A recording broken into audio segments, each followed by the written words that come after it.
रे गुंडा मिठा कथा कही मते फसाई देला अरे ना 13 टका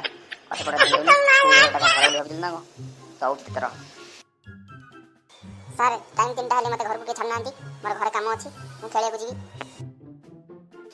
हां जी बुझे गोटे कथा सुनी हरे तुम 3 जण 3 भाई की गोटे घर रहउछ तम बाप गोटे की आज कोचिंग रे कोन अलग अलग बना लिखछ हां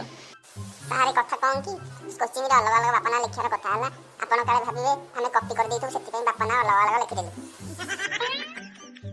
हरे तोर एई भलिया बुद्धि अपना 3टा लिखि दैछ आओ पिला माने अबे जाओ काली से पाठटा घुसी के आसीबो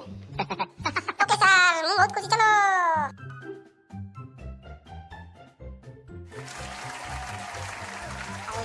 सारा मास्टर से हमके छाड़ दिया हम आज जियानी हम टिके खेलिबा तापर लेट करके जिया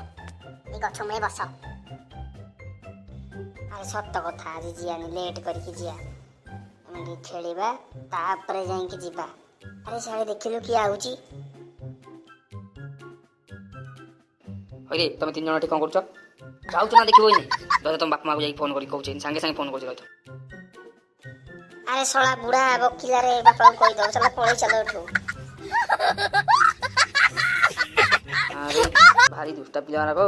एठी आता बाइरे बसी खेलुछली कोन असुविधा हेले गार्डियन हमु प्रोब्लेम करबे रही तो मु आगे टिके घर को कॉल करके जणाई दे कोन असुविधा हेले मते कंप्लेन करिवे ना।